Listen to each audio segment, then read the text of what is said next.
মধুকৰে গুঞ্জৰে কি বাতৰি পায়, চুমা চুমি কৰে ফুলে মধুকৰে গায়। বোকাখাটৰ মৰিয়াহোলা যেন এতিয়া স্বৰ্গপুৰীলৈ ৰূপান্তৰ হৈছে। সেউজীয়া উপত্যকাত হালধীয়া সমুদ্ৰ, মৌমাখিৰ মধুৰ গুঞ্জনে ৰচিছে সুমধুৰ ব্যঞ্জনা। ফুল হালধীয়া সৰিয়হ, সেউজীয়া শাক পাচলি, মাটিমাহ, মটৰমাহে সৃষ্টি কৰিছে নান্দনিক পৰিৱেশ।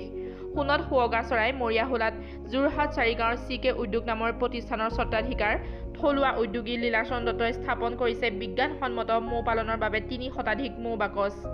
২০ বছৰ আগৰ পৰা নিজা উদ্যোগত মৌজোল পেকেজিং কৰাৰ লগতে কফি, হনি, মেংগো, অৰেঞ্জ আদি মৰ্টন উৎপাদন কৰে লীলাচৰণ দত্তই। মৌ পালন, উৎপাদন, পেকেজিঙৰ বাবে উদ্যোগত নিয়োজিত হৈ আছে প্ৰায় ৩৫জন লোক। সৰিয়হৰ বতৰত যোৱা ৩ বছৰ ধৰি লীলাচৰণ দত্তই মৌ বাকচ স্থানান্তৰ কৰে মৰিয়াহোলালৈ। বৃহৎ অঞ্চল সামৰি স্থাপন কৰা মৌ বাকচসমূহে দৃষ্টিনন্দন পৰিৱেশৰ সৃষ্টি কৰিছে মৰিয়াহোলাত। প্ৰতি বছৰে মৌ পালনৰ দ্বাৰা দত্তই বহু পৰিমাণৰ ধন আয় কৰিবলৈ সক্ষম হৈছে। এতিয়া ৩৫০টা মৌ বাকচ আছে আৰু গোটেইখিনি আগৰ পৰাই চলি আছে ইয়াত। এতিয়া আমি চেঞ্জ কৰিম প্লেচ আধা। এই জেগাকণ চেঞ্জ কৰিবৰ কাৰণে আমি অলপ আধা, গোটেইখিনি চেঞ্জ নহয়, অলপ চেঞ্জ হৈ যাব। মানে মাৰ্গেশ্যন কৰিব লাগে।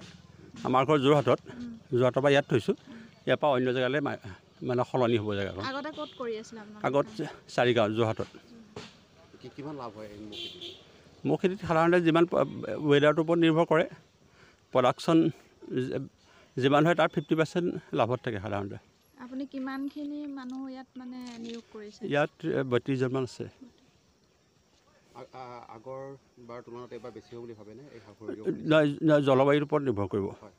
যদি জলবায়ুটো মানে মাৰ্চ এপ্ৰিলত বৰষুণ বেছিকৈ নহয় তেতিয়াহ'লে প্ৰডাকশ্যনটো বাঢ়ি যাব। যদি বৰষুণ হয় তেতিয়াহ'লে প্ৰডাকশ্যনটো কমি যাব। বৰষুণত মানে প্ৰডাকশ্যন কমি যায়। মানে ৱেডাৰ, এই গোটেই বিকিপিং বস্তুটো হৈছে মানে জলবায়ুৰ ওপৰত নিৰ্ভৰশীল। জলবায়ু যদি ভাল হয় তেতিয়াহ'লে প্ৰডাকশ্যন বাঢ়ে, আৰু যদি জলবায়ু ভাল নহয় তেতিয়াহ'লে প্ৰডাকশ্যনটো ভাল নহয়। আপুনি কিমান দিনৰ পৰা এইটো কৰিছে? এইটো প্ৰায় 20 বছৰ হ'ল।